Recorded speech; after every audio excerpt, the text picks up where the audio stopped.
Welcome to our tasty சமையல் with unique style. இன்றைக்கி நம்ம பார்க்க போகிறது ஒரு சூப்பரான ரெசிபி தாங்க.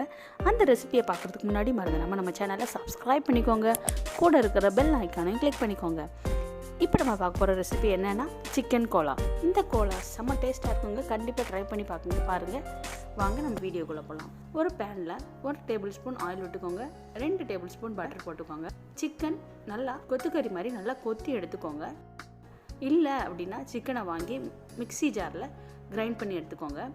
அதை நல்லா வாஷ் பண்ணிவிட்டு அதில் தண்ணியே இல்லாமல் நம்ம இந்த பேனில் சேர்த்துக்கிட போகிறோம். தண்ணி எல்லாத்தையுமே புளிஞ்சிட்டு தான் நம்ம சேர்க்கணும், தண்ணியோடு சேர்த்துறாதீங்க. எக்ஸஸ் தண்ணி நம்ம இந்த ஹீட் பண்ண அதுவே அப்சர்வ் ஆகிடும். இதுக்கு தேவையான சால்ட்டு சேர்த்துட்டு நல்லா இதை நம்ம ஃப்ரை பண்ணி எடுக்க போகிறோம்.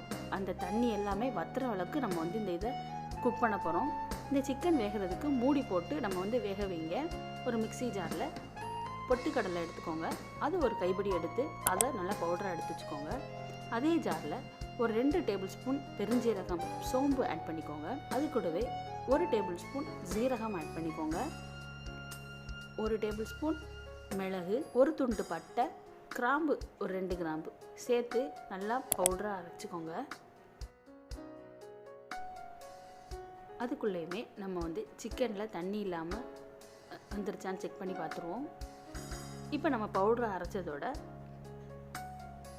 ஒரு 10 சின்ன வெங்காயம், 10 வெள்ளைப்பூடு, ஒரு துண்டு இஞ்சி, 3 பச்சை மிளகாய் இதையும் சேர்த்து அது கூடயே அரைக்க போகிறோம்.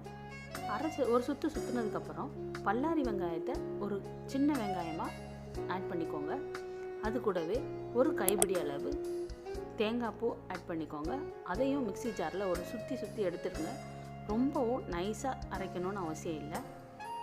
இப்போ நம்ம சிக்கன் நல்லா குக் ஆகிடுச்சு. அதையும் மிக்ஸி ஜாரில் நம்ம கிரைண்ட் பண்ணி எடுக்க போகிறோம். கொஞ்சம் லைட்டாக ஆறுனதுக்கப்புறம் இந்த மிக்ஸி ஜாரில் ஆட் பண்ணிக்கோங்க. அது எல்லாத்தையுமே நம்ம அரைச்சி தான் எடுக்க போகிறோம். பார்ப்போம்.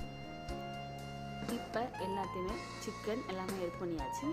இது கூடவே சில்லி பவுடர் 3 டேபிள் ஸ்பூன் சேர்த்துக்கோங்க, காரத்துக்கு ஏற்ற மாதிரி. நான் ஆல்ரெடி 3 பச்சை மிளகாவும் சேர்த்துருக்கேன். கொஞ்சமாக கரம் மசாலா, தேவைக்கான உப்பு, கொஞ்சமாக சீரகத்தூள் சேர்த்துக்கோங்க. இது கூடவே நான் மட்டன் மசாலா உங்கள்கிட்ட இருந்தால் நீங்கள் சேர்த்துக்கலாம், அது 1 டேபிள் ஸ்பூன் சேர்த்துக்கோங்க. சேர்த்து இது நல்லா ஒன்றா மிக்ஸ் பண்ணி எடுத்துக்கோங்க.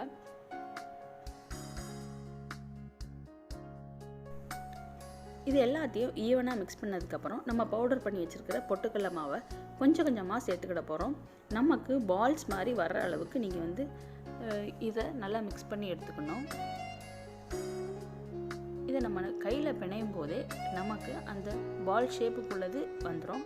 நீங்கள் அதிகமாகவும் பொட்டுக்கடலை மாவை சேர்த்துட்டீங்க அப்படின்னா நீங்கள் எண்ணெயில் பொரிக்கும் போது கருகி போக கூட வாய்ப்பு இருக்குது. அதனால் கவனமாக தேவைக்கான அளவு நீங்கள் இப்போ நான் அப்ராக்சிமேட்டாக ஒரு 3 ஸ்பூன் நான் அதில் சேர்த்துருக்கேன்.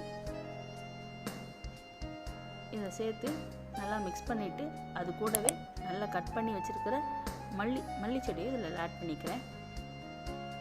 சேர்த்து நல்லா உருண்டை பிடிச்சி நல்லா குட்டி குட்டி பால்ஸாக நீங்கள் ரெடி பண்ணி வச்சுக்கோங்க. பாருங்கள், இந்த அளவுக்கு உங்களுக்கு பிடிக்க வரணும். அப்படி இருந்தாலே போதும், உங்களுக்கு சூப்பரான சிக்கன் கோலா ரெடி ஆயிரும். இது எல்லாத்தையும் நம்ம உருட்டி வச்சதுக்கப்புறம் பார்க்கலாம். எல்லாமே இப்போ பால்ஸ் ரெடி ஆகிடுச்சு. லைட்டாக கூலாகட்டும். இதை ஃப்ரிட்ஜில் ஒரு 5 மினிட்ஸ் to 10 மினிட்ஸ் நீங்கள் வச்சுட்டு, ஃப்ரீசரில் வைக்கக்கூடாது, ஃப்ரிட்ஜில் கூட வச்சுட்டு நீங்கள் எடுத்து ஆயில் சூடானதும் அதில் பொரிச்சு எடுத்திங்கன்னா சூப்பரான சிக்கன் கோலா ரெடிங்க. இதை நீங்கள் கண்டிப்பாக ட்ரை பண்ணி பாருங்கள். இந்த ரெசிபி உங்களுக்கு பிடிச்சிருந்ததுன்னா மறந்துடாமல் சப்ஸ்கிரைப் பண்ணிக்கோங்க, கூட இருக்கிற பெல் ஐக்கானையும் கிளிக் பண்ணிக்கோங்க. அவ்வளோதான், சூப்பரான chicken kola ready. Thank you for வாட்சிங் திஸ் வீடியோ.